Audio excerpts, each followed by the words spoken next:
Muy buenas tardes a todos, muchas gracias por vuestra presencia en esta nueva sesión que ya va acercándose al final. Como sabéis, este ambicioso programa de Asturias ante el reto demográfico solo le queda esta sesión y la que vamos a finalizar la próxima semana sobre una perspectiva más vinculada al ámbito productivo, sobre lo que pueden aportar en materia de obra pública los actores principales de la patronal del sector y también de una importante corporación en materia de energía, de nuevas energías limpias, ¿no?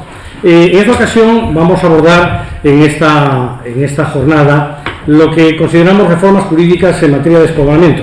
Somos conscientes que hay una ley que se ha presentado, un anteproyecto de ley, formalmente no hay ley en curso en la Junta General del Principado, pero nosotros esta obra la finalizamos el año pasado con una visión muy poco pegada a la coyunturalidad y a la situación concreta del programa político. Nosotros somos un órgano de derecho público, pero que no tiene vinculación con ningún tipo de bandería política y, por tanto, en estos criterios los movemos y en esa estrategia es la que quisimos concebir este programa que también, como se os ha ido indicando durante estas semanas, se va a materializar en un libro, una obra colectiva que saldrá a la luz a finales del mes de mayo posiblemente, donde se van a recoger todas y cada una de estas ponencias que nos ocupan. Bueno, hoy tenemos somos tres los ponentes que vamos a abordar esta materia de los retos jurídicos. He de decir que todas y cada una de las cuestiones que han sido aquí expuestas por parte de los ponentes, pues pueden tener, como es natural, por otros ponentes me refiero, su traslación al ámbito propiamente jurídico o al ámbito legal. Sin ir más lejos, la semana pasada el síndico mayor y miembro de este instituto, Roberto Fernández Llera, pues planteó cuestiones importantes desde el punto de vista de modificaciones normativas en materia de hacienda pública. Pero nosotros lo que queremos aquí es abordar ya más estrictamente dentro del ámbito propiamente jurídico lo que podemos considerar, creemos, los tres ponentes que aquí estamos, que puede ser interesante para plantear o plasmar en el ámbito propio de nuestra legislación dentro del marco legal, general y estatutario. Me acompaña a mi derecha, a la izquierda de ustedes, el primer de los ponentes, Rafael Fonseca González. Él es magistrado emérito de la Sala del Contencioso del Tribunal Superior de Justicia de Asturias, donde ha servido durante largos años. Un prestigioso magistrado que además coincide que no solo se limita al ámbito propio de la judicatura, sino que ha sido ingeniero técnico de minas, ha ejercido como ingeniero en una empresa vinculada a la producción de energía eléctrica, ha sido profesor titular de Derecho Civil de la Universidad de Oviedo, es doctor en Derecho y es, como digo, una persona no solo que tiene esa experiencia en el ámbito de las letras y de las ciencias, sino que sabe directamente de lo que habla. A mí me da un gran gusto que se encuentre entre nosotros Ignacio Arias, que es una de las personas, lo comentaba antes de comenzar, una de las personas a las que se debe la creación del derecho autonómico en estos últimos 40 años de nuestra vida institucional. Bueno, pues Ignacio Arias, junto con nuestro primer ponente, ha sido también uno de los grandes munidores, junto con otras personalidades. Quiero aquí referirme a Santos Coronas, por ejemplo, miembro emérito del Instituto, de la compilación del derecho consuetudinario asturiano, esa joya que tenemos que pulir y que va también a comentarnos algo nuestro primer ponente. Tras la intervención de Rafael Fonseca, será el turno de Lourdes Morate, a que también aprovecho para presentar. Lourdes Morate es actualmente letrada consistorial del Ayuntamiento de Oviedo, lo ha sido en el pasado del Ayuntamiento de Siero, es una doctora en Derecho por la Universidad de Oviedo, es la actual también responsable del Centro de Estudios del Colegio de Abogados de Oviedo del área de Derecho Administrativo y tiene además es académica de número, igual condición que tiene Rafael Fonseca, de la Real Academia Asturiana de Jurisprudencia. En el caso de Lourdes también es miembro de la Academia de Jurisprudencia y Legislación de España. y terminaré yo con mis consideraciones, mis reflexiones sobre algunas materias. El primer ponente nos va a abordar sobre todo desde la perspectiva del derecho constitucional y también de otras cuestiones que tienen que ver con el tema del despoblamiento. Lourdes lo hará desde el punto de vista funcionarial y yo me ocuparé de la cuestión de las comarcas y de la cuestión de los contratos, en concreto la cláusula de arraigo, de arraigo territorial en materia de contratación. Ya cedo la palabra sin más a nuestro primer ponente. Buenas tardes a todos, señor presidente del Real Instituto de Estudios Asturianos, señor presidente de la Real Academia Asturiana de Jurisprudencia, señoras y señores, muchas gracias, don Javier, y felicitarle por este interesantísimo ciclo sobre Asturias ante el reto demográfico. Yo podría decir de entrada que el reto demográfico es un tema de constante preocupación que se ve plasmado en numerosos estudios y documentos a todos los niveles. Baste citar, simplemente a título de ejemplo, en la Unión Europea el informe de la Comisión Europea sobre el impacto del cambio demográfico de 2020, la Agencia Territorial 2030, el Libro Verde sobre el envejecimiento de 2021 o la visión a largo plazo para las zonas rurales. A nivel del Estado también hay numerosos documentos, las directrices generales de la Estrategia Nacional frente al reto demográfico del Gobierno, aprobadas en el año 2019, con carácter global y transversal, o la Estrategia Nacional 2030 frente al reto democrático compartido y comprometido con las comunidades autónomas. A nivel de comunidades autónomas podemos citar, entre otros, y como más recientes, la Ley 3/2022 de 17 de marzo de medidas ante el reto demográfico y territorial de Extremadura, la Ley 5/2021 de 2 de febrero de Impulso Democrático de Galicia, la Ley 2/2021 de 7 de mayo de medidas económicas, sociales y tributarias frente a la despoblación y para el desarrollo del medio rural en Castilla-La Mancha. Ayer mismo, todavía, aunque con otro tinte competencial, apareció la Ley 6/2023 de 23 de febrero de protección y modernización de la agricultura social y familiar del patrimonio agrario de Aragón y otras que no cito, pero que en Asturias, como ha dicho don Javier, efectivamente tenemos un proyecto, pero todavía no tenemos una ley concreta sobre los problemas demográficos. Los problemas demográficos de despoblamiento y de envejecimiento de la población se ven agravados, como es sabido, en el medio rural, que pierde población de forma alarmante y que se observa sobre todo a escala municipal. Y ahí están, entre otros, el documento de la Secretaría General para el Reto Demográfico sobre el mismo y la despoblación en España, el Plan Demográfico del Principado de Asturias 2017-2027, los estudios de SADEI, o el reciente y extraordinario libro Reseña Demográfica de Asturias, Envejecimiento y Despoblamiento, de nuestro compañero don Jesús Arango, entre otros. En nuestra comunidad, desgraciadamente, podemos decir que nuestros núcleos rurales siguen perdiendo de forma alarmante población, quedando en muchos casos deshabitados y abandonados.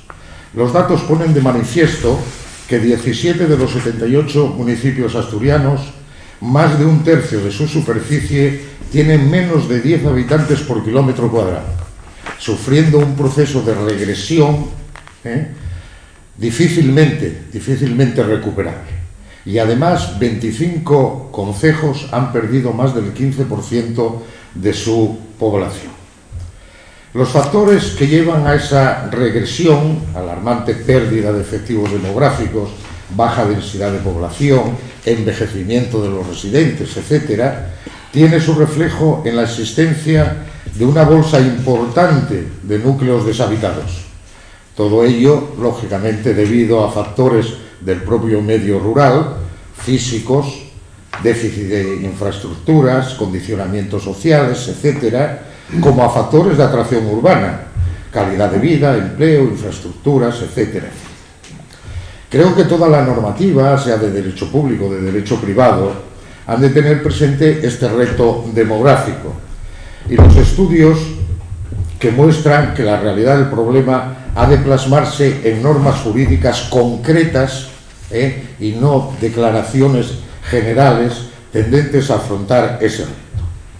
En Asturias, ante el reto que supone dicha situación de despoblamiento y desde el punto de vista de las modificaciones normativas que se concreta el programa, de la normativa jurídico-civil propia, aparte de la legislación general, voy a referirme, en síntesis, dado el tiempo disponible, a unas reflexiones, sometidas lógicamente a la sana crítica, sobre la competencia de nuestra comunidad para disponer de una legislación civil propia en determinadas materias, partiendo del denominado derecho consuetudinario asturiano y en qué medida puede ser útil su modificación y desarrollo, porque si no hay competencia, lógicamente todo lo demás sobra. Pongamos o partamos de un ejemplo. El arrendamiento rústico es considerado una figura clave de desarrollo en el ámbito rural, una figura clave, quizás la más. Y como señala en síntesis la exposición de motivos de la Ley 49/2003 de 26 de noviembre de arrendamientos rústicos, su adecuada regulación no es solo un mandato constitucional, que se contiene en el artículo 130.1 de la Constitución, sino un instrumento de política económica y social. Y es que, como también se señala, la adecuación socioeconómica de las estructuras agrarias es un elemento clave en cualquier estrategia de modernización de la agricultura y un elemento decisivo de esa mejora estructural ha de ser la movilidad de la tierra, expresión muy interesante y que va a estar presente en todo, siendo precisamente, dice la ley, uno de los mecanismos más idóneos para lograr ese objetivo, la figura del arrendamiento. El legislador es consciente de que en la Unión Europea también se produjeron cambios en el pensamiento que inspira la reforma de la PAC, explotaciones mayores y dinamizar el mercado de la tierra, siendo el arrendamiento la figura clave para lograr nuevas tierras. Hay que evitar los problemas que supone la disminución de población activa, agraria, y favorecer la instalación de jóvenes agricultores. Se trata, por tanto, de flexibilizar, de adecuar los arrendamientos urbanos, en el ejemplo que estoy poniendo, a la realidad social en que se aplica y potenciar, sobre todo como arrendatarios, a asociaciones y sociedades con requisitos mínimos. La cuestión es que los haya, que haya movilidad en la tierra, que se disponga de tierra, si no el curso agrario está perdido.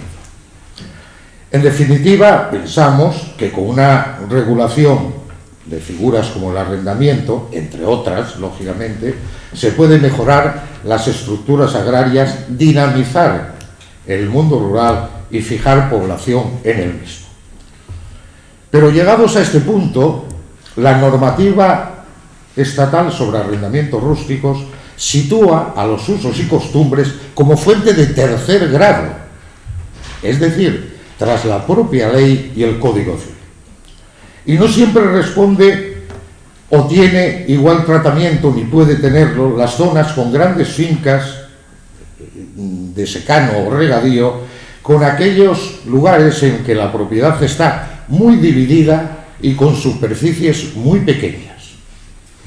Pues bien, el arrendamiento rústico tiene una regulación consuetudinaria en Asturias, pero inaplicable en la práctica por el sistema de fuentes y necesidad de adecuación a los tiempos actuales. Tampoco ha resultado útil cuando nos enfrentamos con fincas que por diversos motivos están abandonadas, improductivas o infrautilizadas, lo que en términos legales son las fincas manifiestamente mejorables, cuya ley, curiosamente, está inédita de aplicación en Asturias. De más utilidad y resultado, por ejemplo, son las figuras de la concentración parcelaria o del banco de tierras. Pero volviendo al cometido enunciado, el artículo 16 16 del Estatuto de Autonomía del Principado de Asturias, tras diversas propuestas iniciales de redacción del precepto y la reforma estatutaria de 1999 que suprime la expresión y, en su caso, establece lo siguiente: el Principado de Asturias impulsará la conservación y compilación del derecho consuetudinario asturiano. Eso es lo que dice el artículo 16 del Estatuto.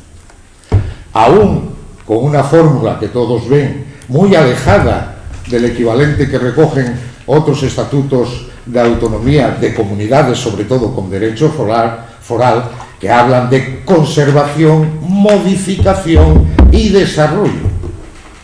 Pero lo cierto es que con el artículo 16 se da carta de naturaleza a la existencia de un derecho consuetudinario asturiano, porque de no ser así, el artículo 16 del Estatuto estaría refiriéndose a una realidad inexistente.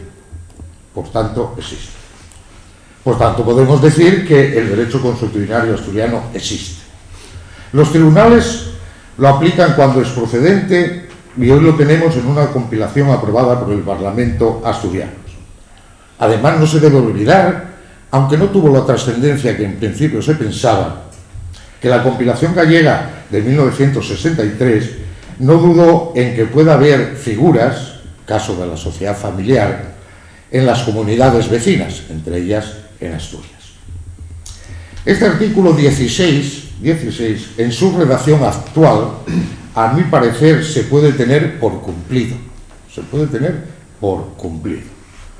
Con la compilación de derecho consuetudinario asturiano, que debemos agradecer, como había dicho Javier, a nuestro compañero Ignacio Arias, tras el dictamen de la Comisión Especial de Derecho Consuetudinario Asturiano de la Junta General del Principado de Asturias, el 6 de marzo de 2007, y el Pleno del Parlamento Asturiano de 15 de marzo del 2007, al que se sometió. Ahora bien, la compilación, aún con el extremado y extraordinario valor de prueba y de seguridad jurídica que proporciona, no altera el sistema de fuentes, con lo cual sigue siendo fuente de segundo o tercer grado, como hemos visto en el ejemplo de los arrendamientos. La compilación no altera, sigue siendo derecho consuetudinario, compilado, pero sigue siendo derecho consuetudinario. Y esta es la situación actual con la redacción del artículo 16 del Estatuto. A mi entender, no hay más que decir. Pero sí nos podemos preguntar algo. ¿Se puede dar algún paso más a lo que tenemos ahora? Quizás, y sin extenderme, merezca una reflexión el hecho de que en el siglo XXI, sigamos hablando de cuestiones que derivan de la división de España en reinos, cuya unificación política, como sabemos, no llevó consigo la unificación jurídico-civil.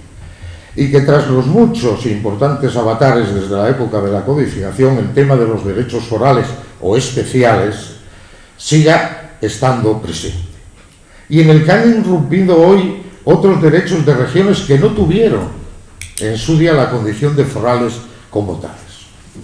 ¿Acaso la cuestión foral se cerró en cierta medida en falso? Porque no dejó satisfechos a nadie y las incidencias políticas en la cuestión no cesaron. Piénsese en la abolición de determinados derechos especiales, por ejemplo el de Valencia, o los supuestos en los que después se recuperó, como pueden ser Aragón o Baleares. Aparte de que no podemos perder de vista lo que supone la supresión de los órganos legislativos propios. No había órganos legislativos propios. Todo ello mantuvo candente prácticamente hasta hoy la cuestión foral. E incluso si uno analiza el artículo 149.1.8 de la Constitución, también se ve una fórmula de cierto compromiso sobre el que tuvo que pronunciarse el Tribunal Constitucional. Por su parte, los estatutos de autonomía recogieron textos que se desarrollaron de forma no siempre pacífica.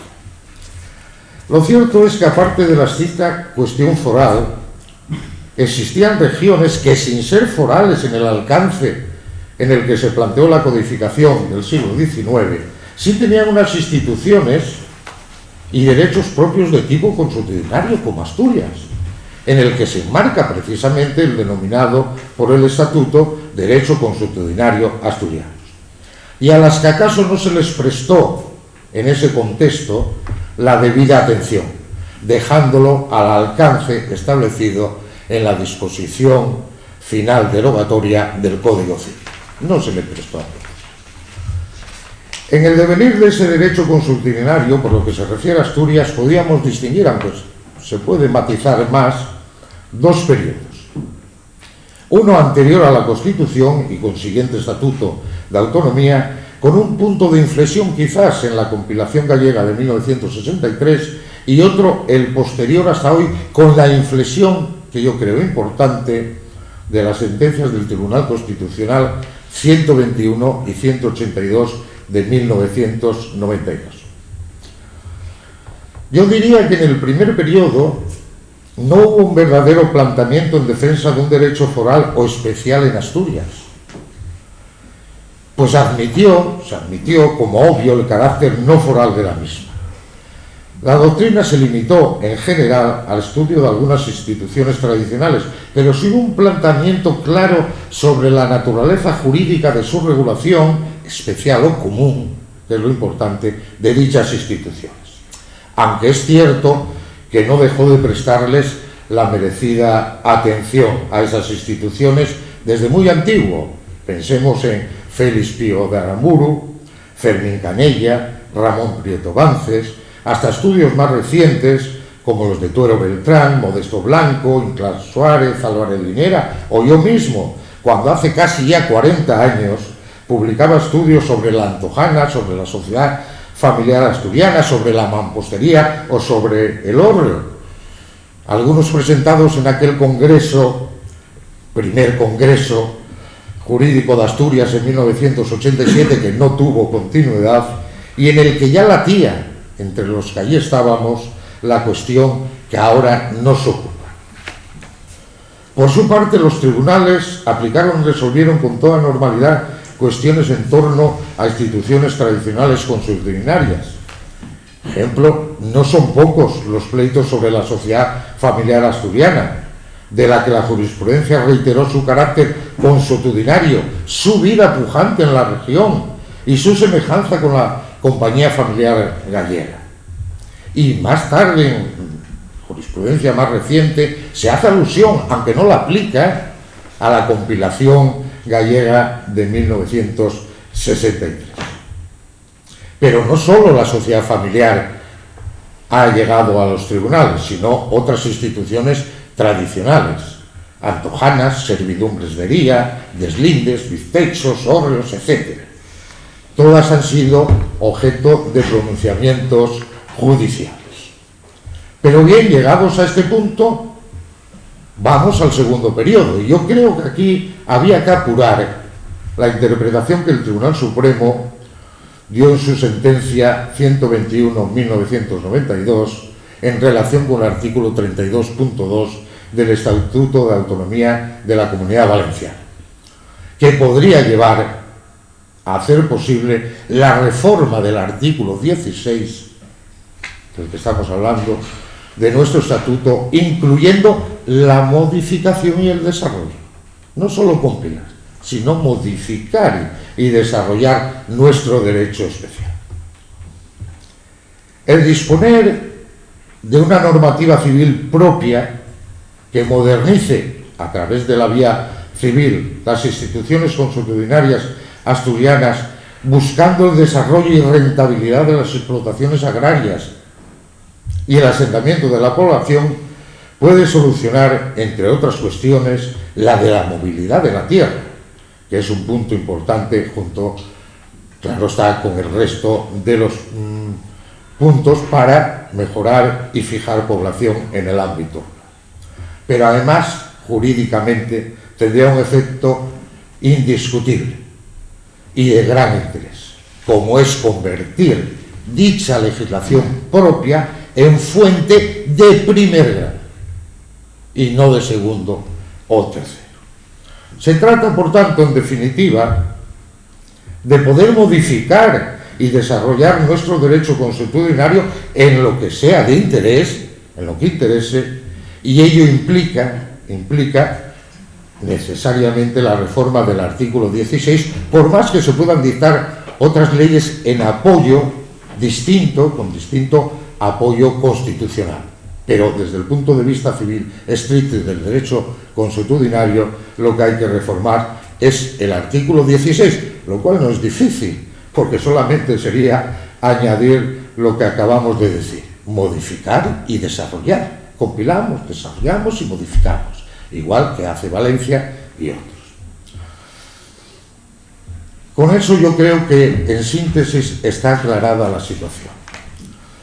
Pero no nos olvidemos, la reforma del artículo 16 del Estatuto trae consigo otras cuestiones importantes, entre ellas la vecindad civil, de aplicación, lógicamente, que es la que va a suponer la aplicación del derecho común o especial, la vecindad civil, y la competencia de los órganos judiciales de nuestra comunidad autónoma.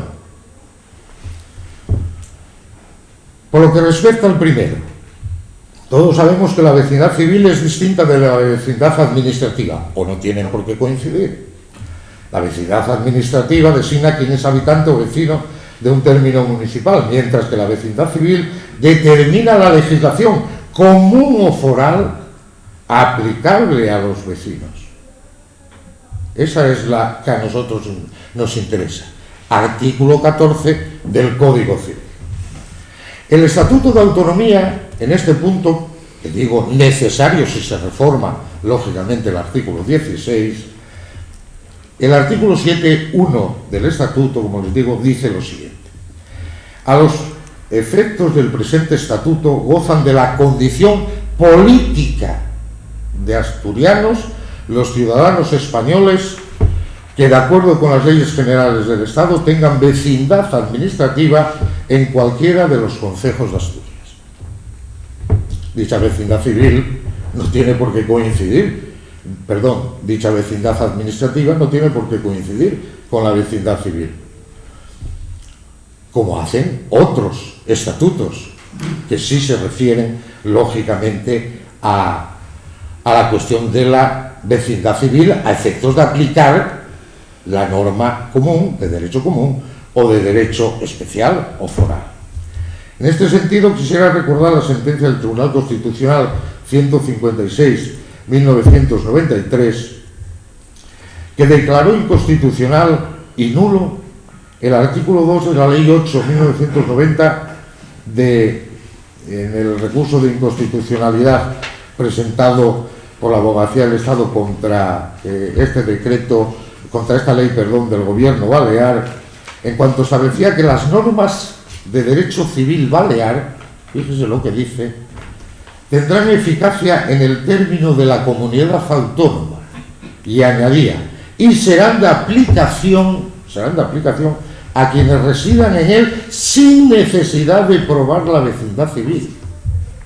Este inciso fue declarado nulo por el Tribunal Constitucional, que además recordó que la vecindad civil es competencia del Estado.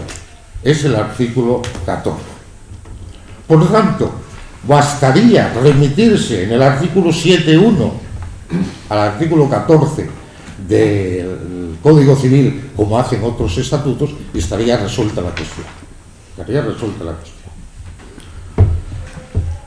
También es importante la competencia de los órganos judiciales de nuestra comunidad. El artículo 37 del Estatuto, de nuestro Estatuto, establece que la competencia de los órganos jurisdiccionales en Asturias se extiende, en el orden civil, a todas las instancias y grados, con excepción del recurso de casación y revisión. Pues bien, a los tribunales superiores de justicia se refiere el artículo 152.1 segundo de la Constitución, cuando señala que un tribunal superior de justicia, sin perjuicio de la jurisdicción que corresponde al Tribunal Supremo, culminará la organización judicial en el ámbito territorial de la comunidad autónoma. Y el mismo texto constitucional, en su apartado, en su artículo 149.1 establece como competencia exclusiva del Estado la legislación procesal, pero añade, sin perjuicio de las necesarias especialidades que en este orden se deriven de las particularidades del derecho sustantivo de las comunidades autónomas. Y si el artículo 56 de la Ley Orgánica del Poder Judicial dispone que la Sala de lo Civil del Tribunal Supremo conocerá de los recursos de casación, revisión y otros extraordinarios en materia civil que establezca la ley, el artículo 73.1 de la misma dispone que la Sala de lo Civil y Penal del Tribunal Superior de Justicia conocerá como Sala de lo Civil del recurso de casación que establezca la ley contra resoluciones de órganos judiciales del orden civil con sede en la comunidad, siempre que el recurso se funde en infracción de normas de derecho civil foral o especial propio de la comunidad. Y añade, y cuando el correspondiente Estatuto de Autonomía haya previsto esta atribución. En el mismo sentido, sería para el recurso extraordinario de revisión. Del citado artículo 73 se desprenden entonces los requisitos necesarios para que el Tribunal Superior de Justicia conozca del recurso de casación. Primero, que dicho recurso se interponga contra resoluciones de órganos judiciales con sede en la comunidad. Dos, que se funden infracciones de normas de derecho civil foral o especial propio de la comunidad. Y tercero, que el correspondiente Estatuto de Autonomía haya previsto esta atribución. Lo mismo sucede con la Ley de Enjuiciamiento Civil en el artículo 478. Por tanto, ante una futura legislación civil propia de la comunidad autónoma asturiana, con base en lo anteriormente expuesto, con resoluciones de órganos judiciales con sede en la comunidad, la competencia jurisdiccional del Tribunal Superior de Justicia en materia civil, recurso de casación y revisión, ha de contemplarse en el Estatuto de Autonomía, como establece los requisitos en la normativa que acabo de citar. Lo que no se cumple, sino todo lo contrario, con el artículo 37 de nuestro Estatuto de Autonomía, aunque hay que decirlo, es concorde, lógicamente, con la competencia en materia civil que establece el artículo 16.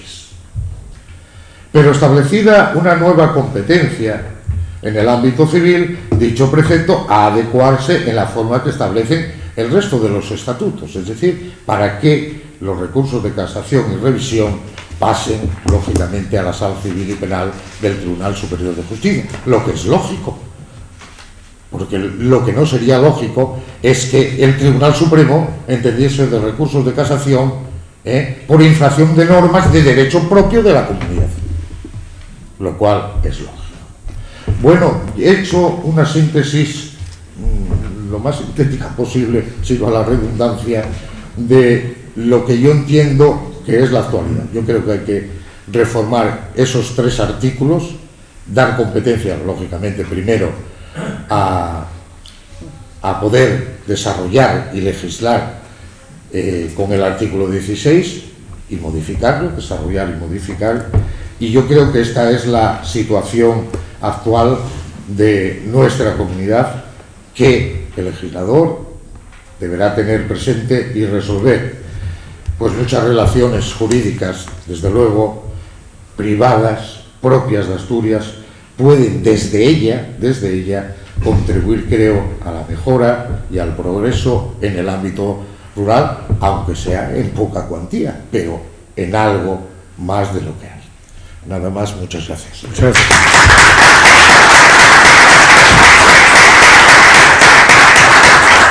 Muchas gracias, Rafael. Cedo la palabra a la doctora Morata.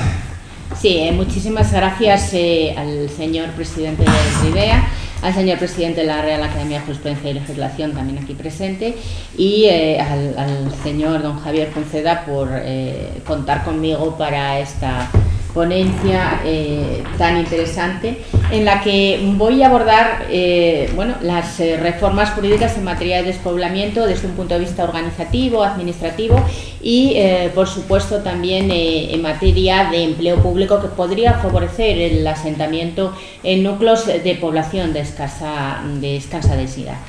Bueno, voy a empezar diciendo que efectivamente estoy de acuerdo con don Rafael Fonseca en el sentido de que no tenemos un desarrollo legislativo adecuado para abordar precisamente esta materia de despoblamiento. Es más, no tenemos realmente ninguna ley aprobada a tales efectos y en similares,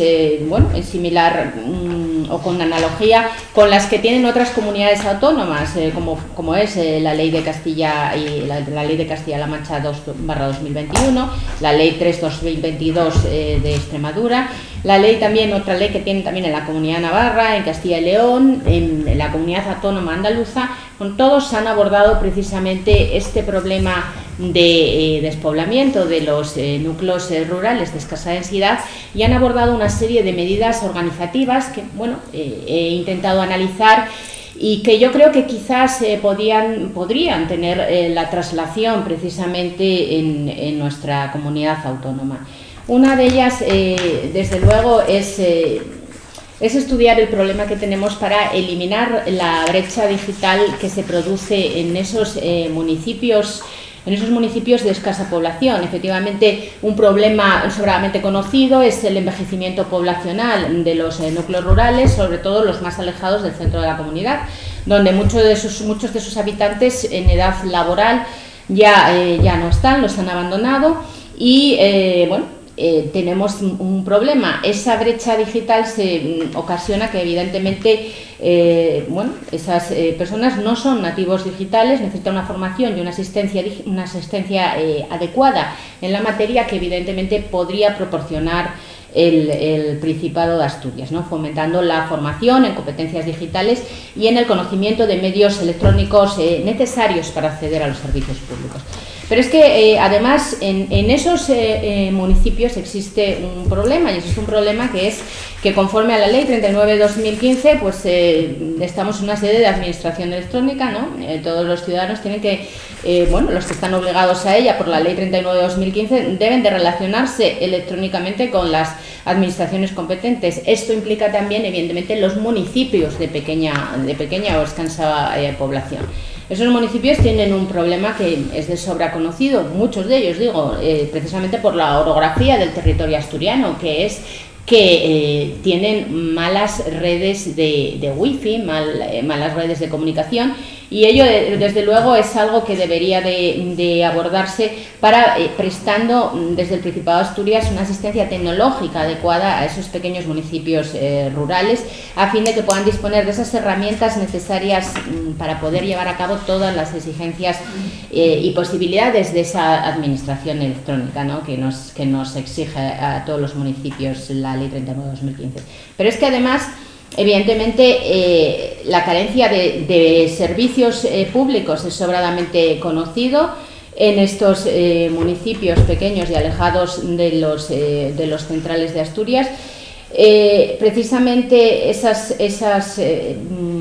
deberían de formalizarse convenios entre los ayuntamientos de dichos concejos menos poblados, a fin de que dentro del marco de sus competencias y dentro del marco de los artículos 25, 26 y 27 de la Ley de Bases de Régimen Local, pues puedan colaborar entre ellos para prestar servicios de telecomunicaciones, educación, etcétera, a fin de que puedan llevar o puedan favorecer la forma o la convivencia en esos núcleos rurales y precisamente pues que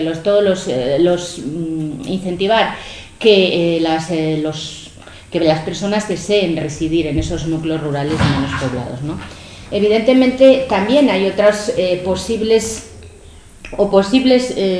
modificaciones normativas que podrían realizarse entre otras cosas, por ejemplo, formalizando acuerdos con universidades o con centros de formación, realizando convenios para incentivar la realización de prácticas en diferentes organizaciones, tanto sean privadas como públicas, en municipios de escasa población, a fin de que jóvenes conozcan y se familiaricen con la cotidianidad de la vida rural, ¿no?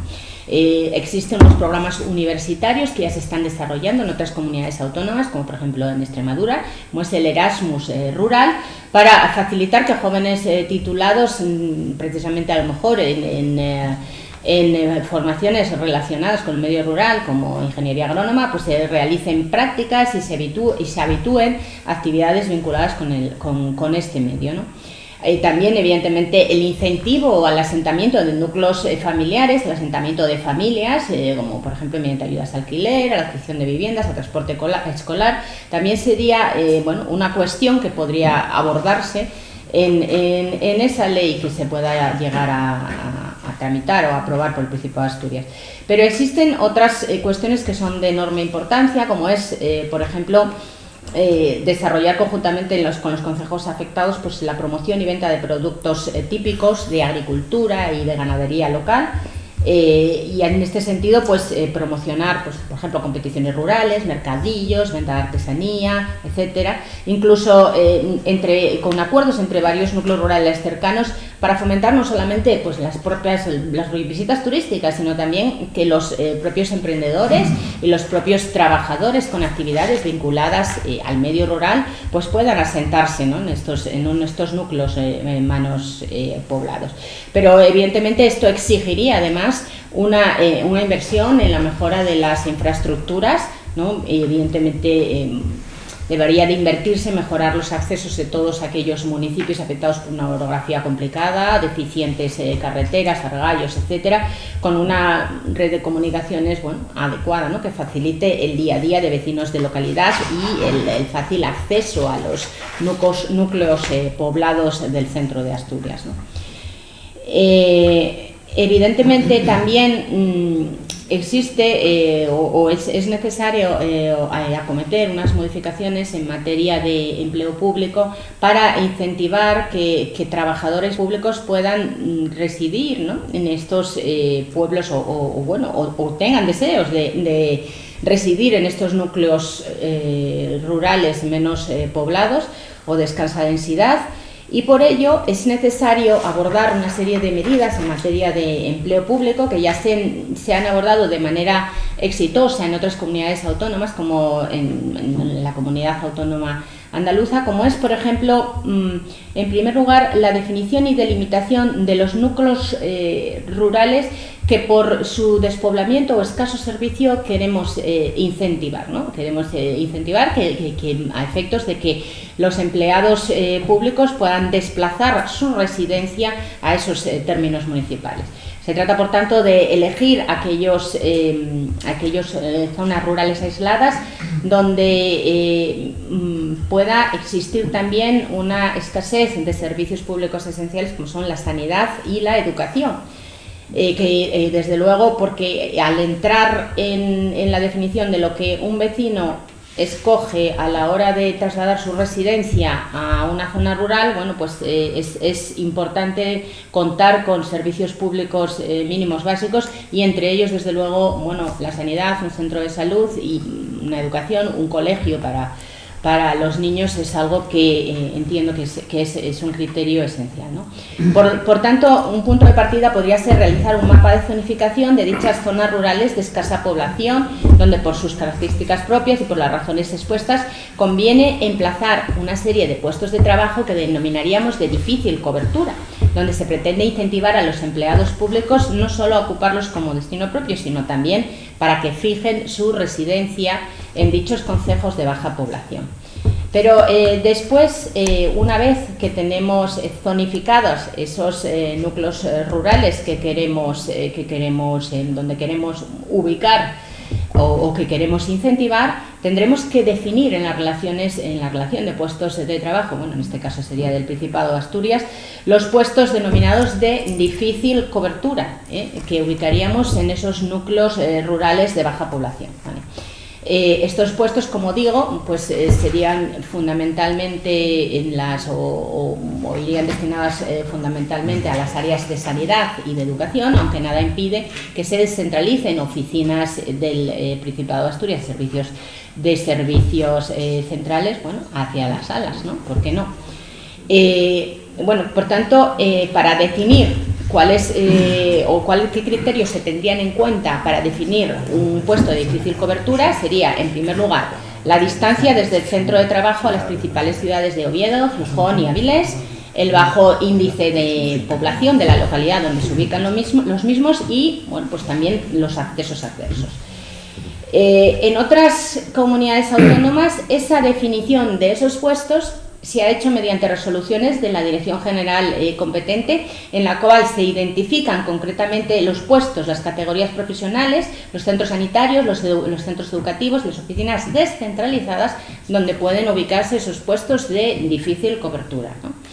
Evidentemente lo que se trata es que en esos puestos se pueda garantizar una estabilidad y una permanencia adecuada de esos funcionarios en los mismos. Por tanto, ¿cómo incentivamos que los funcionarios, bueno, permanezcan ahí y bien? Pues concediendo ciertos incentivos a los empleados públicos del Principado de Asturias para trabajar y residir en esas zonas rurales de baja población. Esos incentivos pueden ser mediante el acceso a la formación continuada, mediante reconocimiento y desarrollo profesional, mejoras retributivas asociadas al complemento de carrera profesional o mejoras en los procesos de movilidad voluntaria y de selección del personal. Uno de los incentivos interesantes, por ejemplo, incentivos en la flexibilidad horaria. En el servicio de salud se pueden adoptar medidas de flexibilidad horaria, por ejemplo, en el caso del personal sanitario, garantizando evidentemente una total cobertura del servicio al cumplimiento de la jornada laboral, con independencia de que la jornada se realice pues en mañanas o en tardes. En el resto de empleados públicos de oficinas descentralizadas, pues garantizando una jornada presencial obligatoria de 9 a 2 y el resto adoptando una flexibilidad laboral de tal manera, bueno, garantizando el cumplimiento íntegro de la jornada semanal, evidentemente. Pero además, en otras comunidades autónomas se están adoptando en este tipo de puestos, se están asignando incentivos retributivos que puedan, bueno, en cierta manera, atraer a los funcionarios para llegar a fijar su residencia en esos núcleos despoblados. Esos incentivos retributivos se deberían de fijar en la RPT. Se trata de asignar complementos retributivos incentivadores para puestos de difícil cobertura mediante una mayor valoración del complemento específico, asignando un complemento retributivo, por ejemplo, de penosidad, ¿no? Este complemento iría destinado a remunerar al personal que desempeñe puestos de trabajo identificados como difícil cobertura, con diferentes cuantías en función del grupo de trabajo, A1, A2 o CO2, ¿no?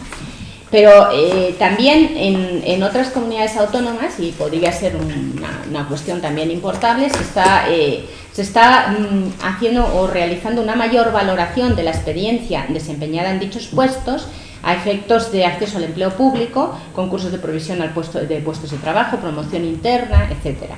A tal efecto, en las bases de las convocatorias de las ofertas de empleo público, concursos de traslado, promoción interna y bolsas de trabajo, se valora o tiene una mayor valoración el desempeño de puestos de difícil cobertura y tiene una mayor valoración respecto en realizados en puestos que no tienen esta calificación. Con esta medida se incentiva evidentemente la elección de puestos por esa mayor valoración que tiene la experiencia desempeñada en los mismos, a tales efectos en las diferentes convocatorias que el Principado pueda realizar ulteriormente. Pero es que además puede plantearse también una serie de incentivos en la carrera profesional, valorando como mérito en la carrera profesional del empleado público conceptos retributivos vinculados a, por ejemplo, el desarrollo o la ocupación de puestos de difícil cobertura. De hecho, por ejemplo, en la comunidad autónoma andaluza se prevé que los profesionales que reúnan los requisitos exigidos para la certificación de carrera profesional y que ocupen un puesto de difícil cobertura se puedan incorporar al nivel 2 de carrera sin necesidad de haber alcanzado el segundo grado de reconocimiento y además En este caso, además, podrán acceder al nivel 3 de carrera profesional si cuentan con más de 6 años de trabajo en este tipo de puestos. Bien, también puede plantearse ciertos incentivos en la formación mediante una prioridad en la participación de actividades formativas a los empleados públicos que ocupen puestos de difícil cobertura, incluyéndose como criterio de selección o concesión de las solicitudes presentadas la preferencia para ser destinatario de los mismos de quienes se encuentren desempeñando esos puestos de difícil cobertura. Además, entiendo también que podrían incentivarse comisiones de servicio, de tal manera que en otras comunidades autónomas, como por ejemplo la de Extremadura, se facilitan las comisiones de servicio que supongan o impliquen el traslado de puestos calificados de difícil cobertura, debiendo garantizarse que en caso contrario, es decir, si el adjudicatario de un puesto de difícil cobertura quiere optar a una comisión de servicio en otra localidad, la concesión de la misma quede supeditada a la cobertura del puesto de origen. Pero por último, otra medida también es evidentemente, bueno, y que ya es bastante popular, es el fomento del teletrabajo para trabajadores públicos que fijan su residencia en núcleos rurales de escasa población. Evidentemente se puede considerar que el residir en una zona rural de escasa densidad puede ser un criterio para acceder al teletrabajo, no solo acceder al teletrabajo, sino pues tener cierta, poder desempeñar la totalidad o parte de la jornada laboral de forma telemática, ¿no? Evidentemente también podrían realizarse, igual que en otras comunidades autónomas, fomentar ciertos periodos de prácticas obligatorias en determinados cuerpos de empleados públicos en zonas rurales de baja población. Dicha previsión puede aplicarse, por ejemplo, en pruebas de acceso de algunos cuerpos funcionariales con vinculación con el medio rural, como veterinarios, ingenieros agrónomos, incentivando que esas prácticas obligatorias, una vez que se accede al empleo público, se realicen preferentemente y siempre que las necesidades del servicio lo permitan en zonas rurales de baja población.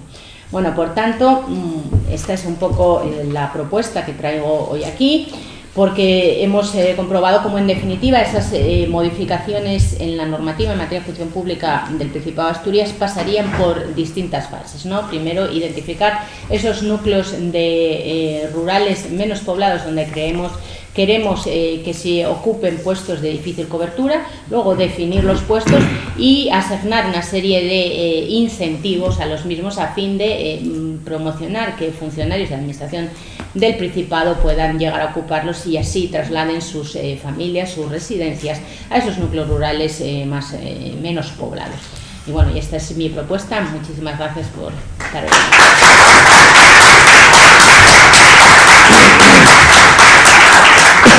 Muchas gracias, Lourdes. Bueno, yo no les voy a hablar de la creación de ninguna ley, Les voy a hablar de dos leyes que ya existen, y les voy a hablar también de una actividad que nosotros podemos hacer, porque la comunidad autónoma, los ayuntamientos asturianos están capacitados para ello, por una ley que no está a nuestro alcance poder modificarla ni poder variarla, que es la ley de contratos del sector público.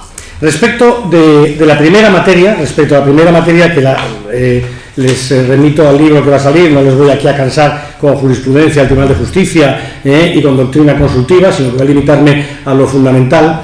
La primera parte es lo que yo llamo redimensionamiento de la planta municipal y la alternativa comarcal, y lo segundo que me gustaría detenerme en ello es lo referido a la cláusula del arraigo territorial en los contratos administrativos, es decir, que en Pesoz, la tierra de los Linera, pues pueda haber un contrato, el contrato que la comunidad autónoma allí establezca de obras que se tengan que realizar en el concejo de Pesoz, pues tengan que llevarse a cabo a través de medios materiales o humanos que tengan que ver directamente con ese municipio. Por tanto, que el acopio de materiales, el acopio de servicios, las personas que sean interesantes, que se puedan utilizar, puedan estar allí. Hombre, como es natural, evitando la picaresca, evitando que, bueno, pues haya una especie de migración por pies, de que, bueno, pues el contratista ahí establezca su sede durante el tiempo que dura el contrato. Yo siempre cuento que claro, el derecho administrativo en Finlandia no sé cómo será, pero sé cómo es en España. Por lo tanto, el derecho administrativo en España tiene que contar directamente con un destinatario de sus normas que conoce muy bien al pícaro y conoce muy bien la literatura picaresca y sabe perfectamente que, bueno, pues aquí la alternativa es intentar eludir o evitar o hacer la trampa correspondiente. A lo que voy, respecto de la primera materia, respecto de la cuestión de la reestructuración de nuestro mapa local. Partimos de dos leyes en el mismo año, en el año 86, la Ley 3 y la Ley 1086. La primera ley, la Ley 1086, es la ley de, bueno, la primera no fue posterior a la Ley 3, pero la Ley 1086 me gustaría comenzar con ella. Es la Ley de concejos, la Ley de demarcación territorial. La Ley 386, la anterior, es la Ley de comarcas. ¿Por qué comienzo por la Ley de concejos? Porque ahí te dice algo que no hace falta que nosotros ahora mismo que nos pongamos a crear una ley o a modificar una ley. Ya está desde el año 86 plasmado. ¿Qué dice? En la exposición de motivos de esta ley, de la Ley 1086, la Ley de demarcación territorial de concejos, reza la exposición de motivos de esta norma de la siguiente manera. Comillas. La eficacia de la gestión municipal puede verse en ocasiones recortada como consecuencia de la escasa extensión de determinados concejos y sobre todo de la carencia de una potencialidad económica y de una base fiscal suficiente para el mantenimiento de ese municipio. Ya lo dice la exposición de motivos. Pero ya en la parte dispositiva habla que habrá causa de disolución de un municipio, de un concejo, cuando se den casos de despoblación del concejo que haga inviable el mantenimiento de una organización independiente que viva de su propio recurso fiscal, o cuando a la insuficiencia de recursos resulte de una notoriedad acusada. Por lo tanto, ya está contemplado en la ley desde 1986 que de los 78 municipios asturianos están incurriendo en esa causa de disolución una parte muy importante de esos 78 municipios.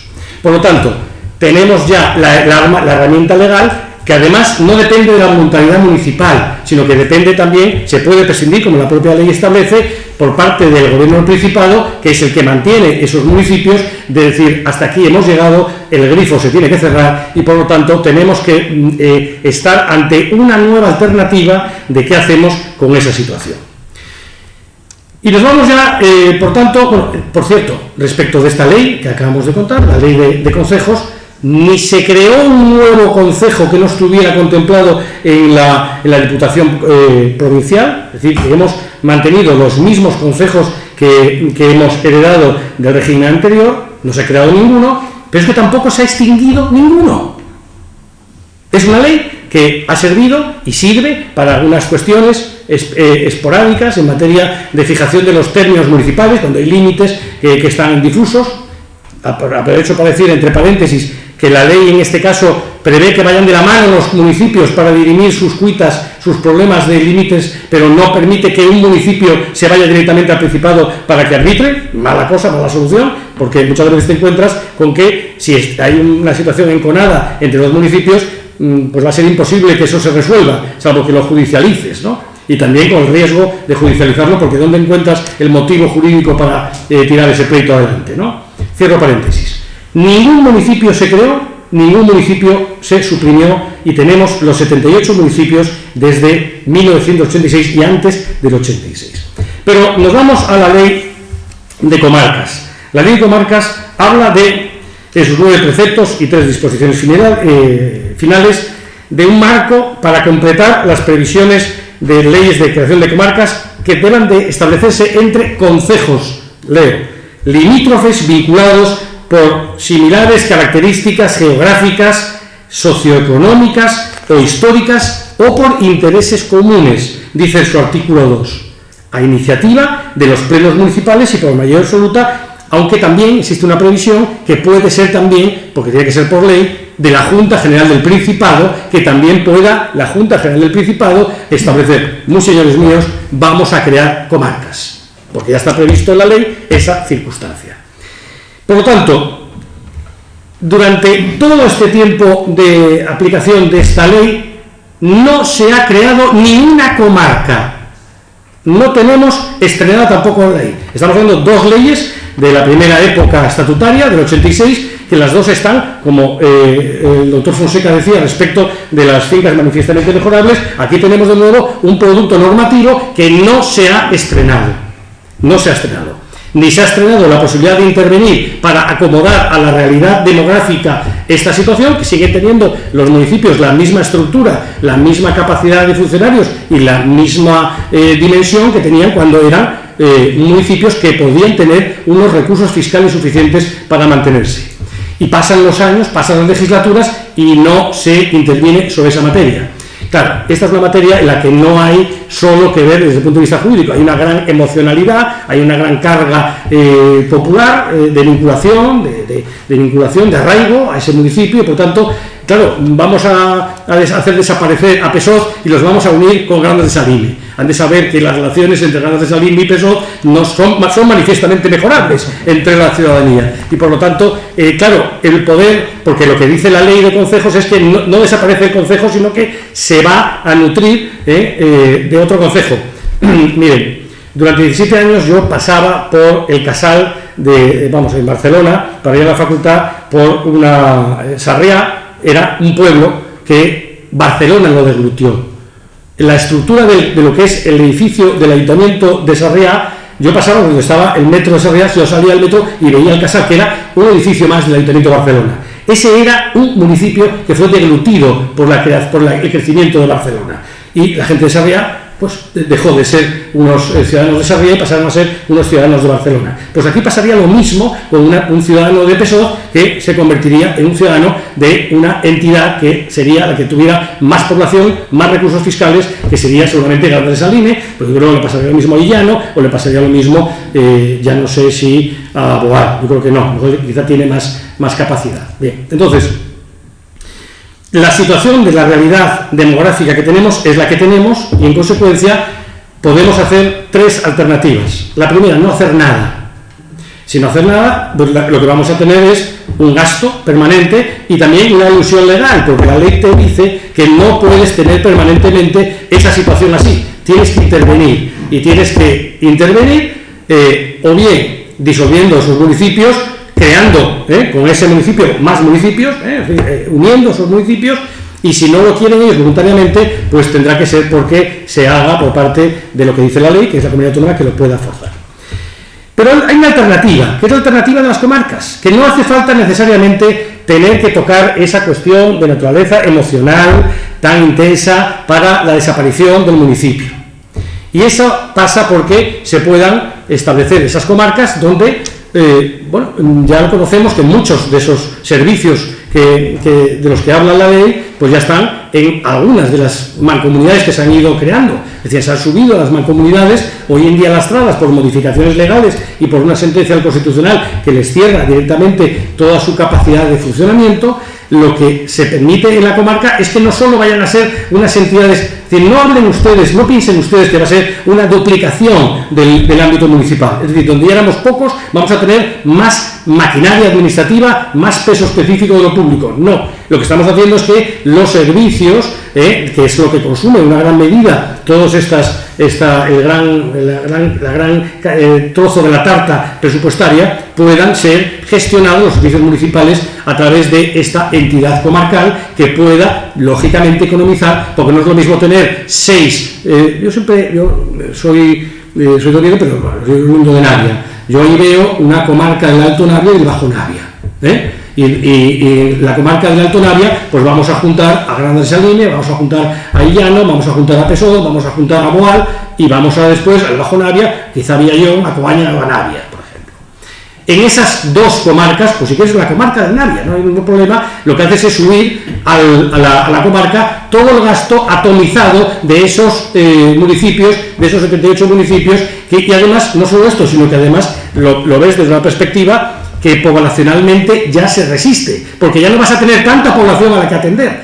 Y otro elemento adicional, la comunidad autónoma asturiana, a través de distintos instrumentos reglamentarios, ha creado lo que ellos llaman comarcas, o que en terminología del Principado habla de comarcas funcionales, es decir, que distribuye Asturias en distintas comarcas, pero que no tienen un carácter legal, no son comarcas entre comillas, pata negra, como las que estamos hablando aquí, no son comarcas contempladas en la ley, son una estructura de descentralización que puede perfectamente también servir para el mantenimiento de esa comarca, es decir, que el Principado de Asturias, a la hora de utilizar las comarcas, pueda también descentralizar los servicios centrales o los servicios que tiene en distintas cabeceras de comarca para que pueda también servir de desarrollo de esa potencialidad autonómica o de las capacidades de la gestión autonómica en el ámbito propio de los geográficamente localizado en determinados sitios. Por lo tanto, ¿qué veo yo aquí? Pues unas comarcas, la generalización de la figura de la comarca para que se pueda desarrollar, para que puedan mantenerse los municipios, pero con una estructura mínima, porque aquí hay que respetar el artículo 42 de la Ley de Bases del Régimen Local, y por lo tanto eso quedaría como una circunscripción electoral, donde quedaría, pues como es el Casal de Sarriá cuando yo paso, que hoy en día es pues una regiduría de distrito, que es una regiduría de distrito, es una estructura en el ámbito, en el mapa municipal catalán o de Barcelona, donde tiene ahí unos servicios establecidos. Y la segunda cuestión sobre el arraigo territorial. El arraigo territorial tampoco podemos nosotros hacer nada sobre el particular. Lo que sí quiero es partir de unos datos para que veamos de qué estamos hablando. Cerca de 2,5 billones de euros se gastan cada año en la Unión Europea en contratación pública. De esa brutal cifra equivale al 20% del PIB de los 27 países que forman parte de la Unión Europea. En España, el pasado ejercicio ascendió a 31.000 millones de euros de contratos públicos. Ese auténtico maná que riega a diario nuestra economía se ha aplicado con cuentagotas en el combate del grave problema demográfico que no solo azota a Asturias, sino también a otras muchas partes de España, salvo cuando versa sobre licitaciones destinadas a las mismas zonas en declive poblacional. Sin duda, esas imprescindibles prestaciones podrían y deberían aportar un adicional beneficio en esos enclaves abandonados si se requiriera en su ejecución contar con los propios recursos locales, algo que no solo es posible, sino que es del todo deseable. Aunque existan pocas recetas mágicas capaces de resolver este colosal y muy plural desafío socioeconómico de un día para otro, del arraigo territorial en la contratación pública, bien podría contribuir al menos a atenuarlo. En Estados Unidos, que también padece este problema con gran intensidad, han pasado en un siglo de reunir en los pueblos a la mitad de su población a mantener en él a un porcentaje inferior al 20%, han pasado del 50% al 20% en Estados Unidos. Digo que en Estados Unidos han ido todavía más allá, porque han regalado y regalan tierras y dinero directamente a quienes desean huir de la ciudad y radicar en las áreas rurales. Bien es cierto que tengo que decir que la realidad, al menos en el caso de Oregón, es que ese planteamiento se está replanteando porque están creando guetos donde están desarrollando su actividad sectas de muy diverso carácter, donde pues los problemas que montan de otro orden son colosales también. Las exigencias para que los adjudicatarios de los contratos administrativos se tengan que servir de medios humanos y materiales en donde han de llevar a cabo sus obligaciones debieran de tomarse más en consideración, a mi juicio, a la hora de paliar estos estragos demográficos. Hasta ahora, estas cláusulas, bautizadas como cláusulas sociales, solían considerarse discriminatorias en términos generales, pero salvo para supuestos muy justificados. Yo en el trabajo que dentro de unas semanas va a salir publicado, cuento la evolución de la jurisprudencia del Tribunal de Justicia de la Unión Europea sobre la materia a la que me remito. Hasta ahora, como digo, esas cláusulas solían considerarse discriminatorias, salvo en supuestos muy justificados. Hoy, sin embargo, como consecuencia precisamente de esta preocupante coyuntura, específicamente en España, porque varias de esas sentencias del Tribunal de Justicia traen causa de situaciones aquí en España, han vuelto a reverdecer al socaire de esa doctrina, de esos fallos del Tribunal de Justicia de la Unión Europea y también de determinada doctrina consultiva que ha ahondado en esas capacidades de poder establecer en los contratos esas cláusulas de que usted necesita, si tiene una obra adjudicada de un tramo de carretera entre Pelorde y Gío, en Pesoz, pues usted va a tener que contar con gente de Pelorde. Otra cuestión es que no tengas a nadie allí que poder acopio de materiales. ¿Quién hay en Pelorde? ¿Hay alguien ahí? Pues igual no hay nadie en Pelorde, pero bueno, Esa es otra historia. Para estos nuevos criterios administrativos y judiciales, el arraigo territorial no resulta ilegal cuando se aplica sin afectar al principio de igualdad de trato y venga impuesto por razones imperiosas de interés general. ¿Han oído bien? Razones imperiosas de interés general que juzgue el propio poder adjudicador y lo tenga que motivar y justificar. Claro, si nosotros tiramos de pliegos de contratación que bajas de internet, bajas de Google o te lo pasa un amigo y que copias y pegas, que es lo que hoy en día estamos teniendo para contratos de mucho carácter, de mucha potencialidad o no, pues entonces ¿de qué estamos hablando?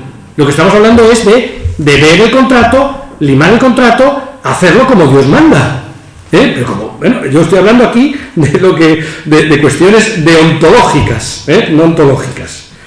Por lo tanto, para estos nuevos criterios administrativos y judiciales, el arraigo territorial no resulta ilegal cuando se aplica sin afectar al principio de igualdad de trato y venga impuesto por razones imperiosas de interés general. Como puede ser, y de hecho ya está siendo, porque ha sido juzgado, incluso, no juzgado, ha sido evaluado esto y valorado muy positivamente por los distintos órganos consultivos en materia de contratación, incluso por la Junta Consultiva de Contratación del Estado, como puede ser el desplome vegetativo en amplias extensiones de la España vaciada. Por tanto, ya podemos tirar de eso. Tenemos que dejar, como es natural, el formulario tipo del contrato y habrá que remangarse los manguitos para hacer eso y bajar a esa jurisprudencia y justificarlo. Pero se cobra por eso, ¿no? ¿O no? De igual modo, pues el arraigo puede condicionarse en los pliegos a las empresas que tengan cierta implantación en la localidad, la zona, el área donde van a ejecutar la obra o el servicio determinado, siempre que ello se prevea también de nuevo de forma fundamentada, no de formulario, sino que habrá que trabajar el asunto, ya sea como compromiso de adscripción de medios materiales y humanos a aplicar en fase de ejecución del contrato o como condición especial del cumplimiento del propio contrato, generando su inobservancia, como sabemos, nada menos que la resolución anticipada del contrato por culpa del contratista, nada menos. Estas oportunas previsiones de genuino cuño comunitario permiten a nuestras administraciones introducir cláusulas de inequívoco tinte social en sus contratos, que redunden en el beneficio del municipio para que pueda atraer de esa manera al municipio a gente. Siempre que, como digo, estas cláusulas tengan estas características técnicas humanas que consideren oportunos por parte de los pliegos, a fin de lograr tales finalidades y sean, como digo, proporcionadas, que es lo que en este sentido ha venido insistiendo la jurisprudencia de Luxemburgo. Crear un tejido productivo a través de estas fórmulas en donde se sufre el despoblamiento tal vez sea útil para su recuperación, siempre y cuando evitemos la picaresca, es decir, que te establezcas esas cláusulas y tengas una suerte de furgonetas volantes de gente que va de un lado para otro y cuando no te están mirando sales, cuando no te está mirando nadie en peso, te largas de peso. Es decir, aquí lo que busca esto es que haya un arraigo territorial que se acredite esa trazabilidad de que ese material ha sido adquirido en una nave en peso, ha sido adquirido allí, donde vas a hacer tú la obra.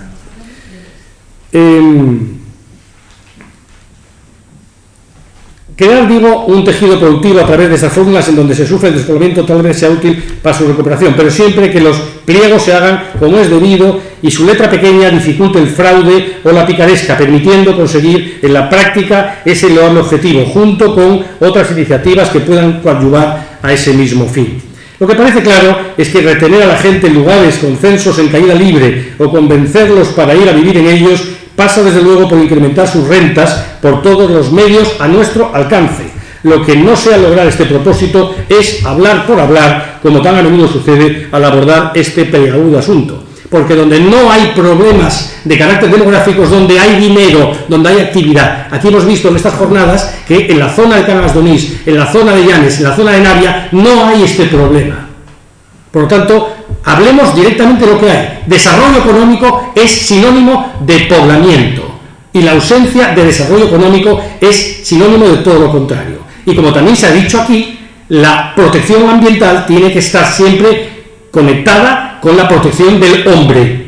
Es decir, la ampliación de espacios protegidos, como aquí se ha dicho en esta misma mesa, hace que crezca el oso, el lobo y se aproximen a zonas pobladas, cosa que supone paralelamente la huida del hombre de esas zonas pobladas. Pese a la apertura del arraigo territorial en los últimos años, procede siempre a abordar esta cuestión de aquí nos ocupamos con suma cautela, al tener que analizarse siempre sus contornos, que deberán en todo caso estar justificados y objetivados en relación con el contrato de que se trate, así como ubicarlos con preferencia entre los compromisos especiales de ejecución de los contratos, dados los problemas que a veces se han visto derivados de la consideración como criterios de solvencia o de adjudicación de los contratos. Por lo tanto, aunque no nos metamos en el lío, en el jardín de establecer los criterios a la hora de adjudicar el contrato, sí a la hora de la ejecución del contrato, que ahí sí que te puedo pillar si tú estás cumpliendo el contrato o no estás cumpliendo el contrato. Como siempre es habitual en estas jornadas de Ridea, ahora queda abierto un espacio para la reflexión, para las preguntas a los tres ponentes, las preguntas que quieran hacernos, los comentarios o como consideren ustedes oportunos. Yo he terminado ya, mira.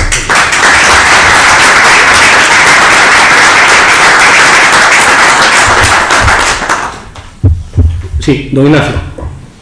Bueno, agradecer a los ponentes la brillantez con la que expusieron sus temas.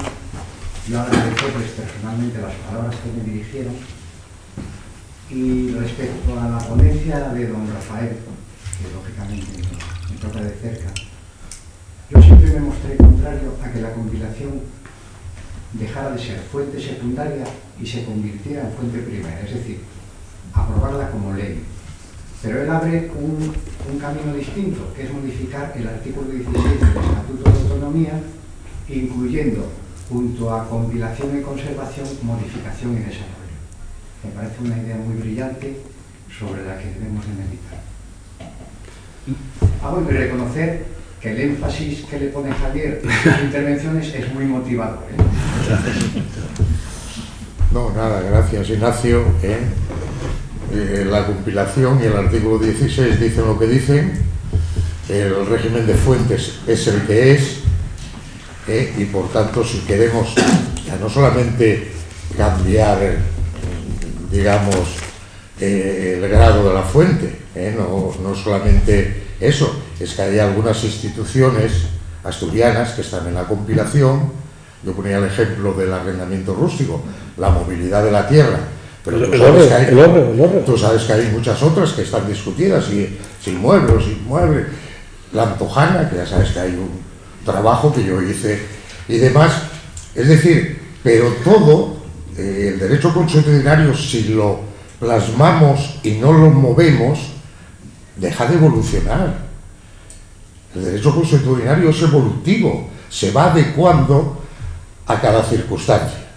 Entonces lo lógico es la compilación, que de momento cumple el artículo 16 del Estatuto y es valiosísima, seguridad jurídica, no hace falta pedir informes para acreditar que ese derecho existe, está bien, pero en todas las comunidades que se enfrentaron con el tema siempre avanzan, sí, conservar, está ahí, pero modificar y desarrollar, que es que no es lógico que la sociedad familiar asturiana, hermana de sangre de la gallega, no tenga una regulación más próxima a la que regula Galicia, que resuelva algunos problemas que aquí se están planteando en los tribunales, cuando se disuelve, cuando no se disuelve y tal. Pues lo que se trata es de poder desarrollar o modificar en lo que yo dije, en lo que sea útil. No todas necesitan a lo mejor modificación y desarrollo, pero bueno, todos los estatutos de autonomía que se precian hablan de conservación, modificación y desarrollo, no solamente conservar, porque después está el tema que si no se legisla así, la costumbre, esa costumbre que nunca se planteó tal, pero en realidad es lo que es una costumbre de derecho común o de derecho especial. Tenemos que convertirla en derecho especial y poder adecuarla, modificarla, tal. Bueno, esa es mi idea, esa es mi idea. De todas formas, aunque aquí no se planteó, hay muchos aspectos también que incidirían en las áreas rurales, con otras competencias que no las del artículo 16 que el Principado de Asturias podía hacer y no hace. Esta ley última que les citaba, de Aragón, no trata del derecho foral aragonés, no, pero con la competencia que tiene sobre las estructuras agrarias. Pero bueno, esa es mi idea. Yo creo que se debería reformar el 16, la compilación es un trabajo estupendísimo, quedará ahí para la historia, pero la vida continúa y hay que modificar en lo que haya que modificar, resolviendo el problema que les decía, lógicamente, de la vecindad civil, porque claro, se aplicará con la vecindad civil, con el artículo 14 del Código Civil, y después, si tenemos un Tribunal Superior de Justicia, nos mandemos a casación una sentencia de la Audiencia Provincial interpretando la Antojana. Tiene razón de ser. En ninguna de las comunidades autónomas sucede eso. Lo atrae porque es derecho propio de la comunidad. Por tanto, para mí, la compilación, ya digo, es una obra histórica. Pero, bueno, igual que el Código Civil se reforma, el Código Penal se reforma aunque sea mal. Y todo hay que ir estudiándolo sobre tal, y ver la realidad social y ver qué se puede hacer.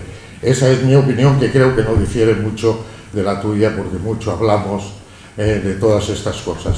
Y esta sería una modificación estatutaria del 100% de unanimidad, ¿no? Sí.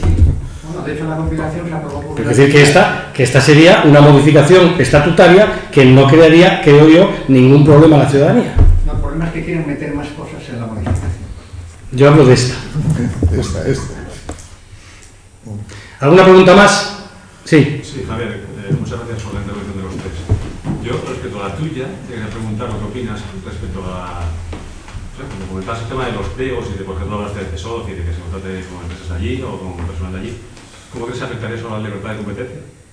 Ese es el problema porque, de hecho, como cuento en el libro, ¿Y los costes podrían ser más el Tribunal de Defensa de la Competencia ha emitido un dictamen que no casa con la jurisprudencia del Tribunal de Justicia, pero lo acaba reconociendo, ahí lo cuento en el trabajo, que bueno, pues que eso es, lo que viene a decir es que a la hora de hacer estas cláusulas de arraigo territorial, justamente para evitar el que haya la libertad, no solo desde el punto de vista español, sino también comunitario, porque puede venir un señor, un oferente de Gante, que quiera hacer la obra aquí, dependiendo, como sabéis, del umbral económico del contrato, puede venir de Bélgica a poder contratar aquí en Pelorde, la carretera, ¿no?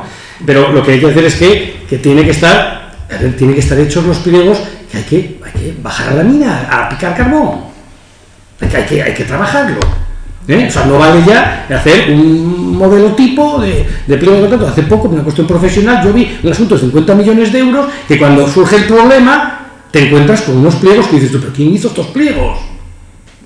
Y como sabes, es jurista como yo, después vienen los problemas, claro. Después, cuando te llega el problema, tiras de los pliegos y dices tú, ¿y esto?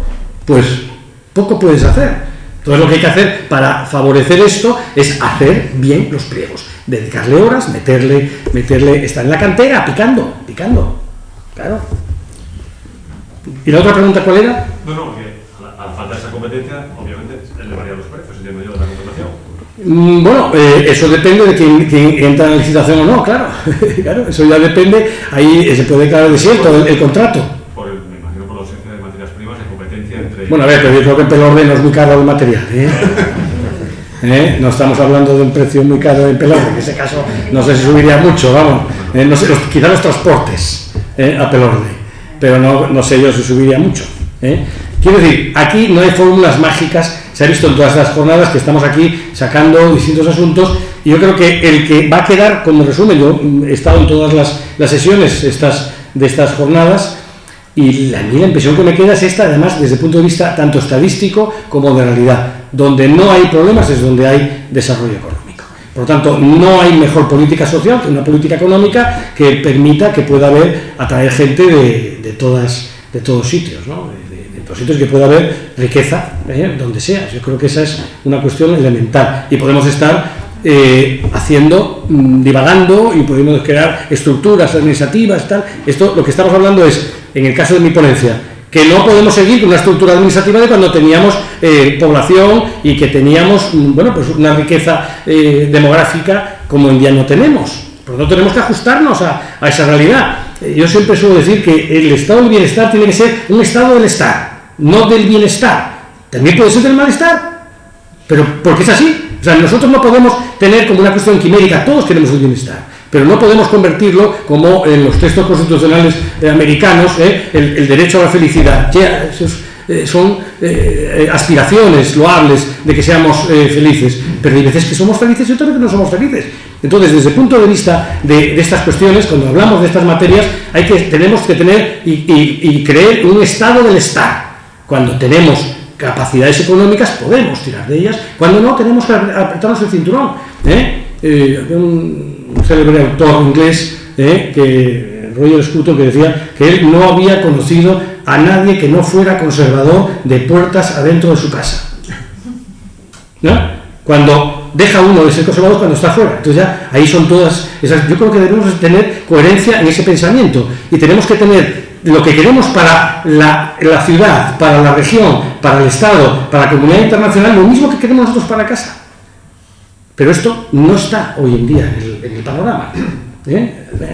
Como hay alguien, como el dinero no es de nadie, como ya se ha dicho, y por lo tanto, pues eso es una ficción, pues entonces estamos, esas estructuras administrativas de estos 78 municipios siguen manteniéndose hasta que se tenga que tomar. Hay que tomar decisiones. Y no podemos tener una estructura administrativa como la teníamos hace 40 o 50 años, porque ese personal está mano sobre mano, no está haciendo nada y está consumiendo unos recursos que podemos utilizar, pues no sé, para otras cosas o simplemente para ahorrar. Me parece. ¿Alguna pregunta? ¿Alguna reflexión? ¿Alguna cuestión? Sí. Yo, os felicito a los tres, pero casi por completar la mesa voy a preguntarle a la doctora Morate una broma. Es decir, hablábamos de los tres criterios de concejos o núcleos en riesgo de despoblación, hablábamos también de puestos de difícil cobertura y de complemento de penosidad. La broma es que si le ponemos títulos tan negativos a la cuestión, mal vamos a ir. No sé si convenceremos a nadie para que vaya eso, ¿no? Pero bueno, hablando más en serio, mi pregunta sería, es decir, ¿qué puede hacer la comunidad autónoma, el legislador autonómico en esta materia? Es decir, ¿hasta qué punto puede regular incentivos? ¿Y qué papel juega la negociación colectiva en este punto, que creo que es muy relevante? Bueno, evidentemente, ¿no? De todas las materias, cualquier incentivo que se conceda a funcionarios públicos tiene que estar previamente negociado. Ya sabemos que es un derecho básico, ¿no? Y además, cuando no hay negociación, evidentemente, acabas en una nulidad en los tribunales. Eso es así. Ese es el papel. Pero bueno, yo creo que si se articula bien se articula a través del complemento específico en penosidad, porque dentro del específico hay distintos criterios, depende de las administraciones, pero bueno, el de penosidad ya sé que suena raro, pero bueno, yo también tengo penosidad en mi puesto de trabajo y no creo que lo desempeñe en condiciones penosas en absoluto. Es un criterio que es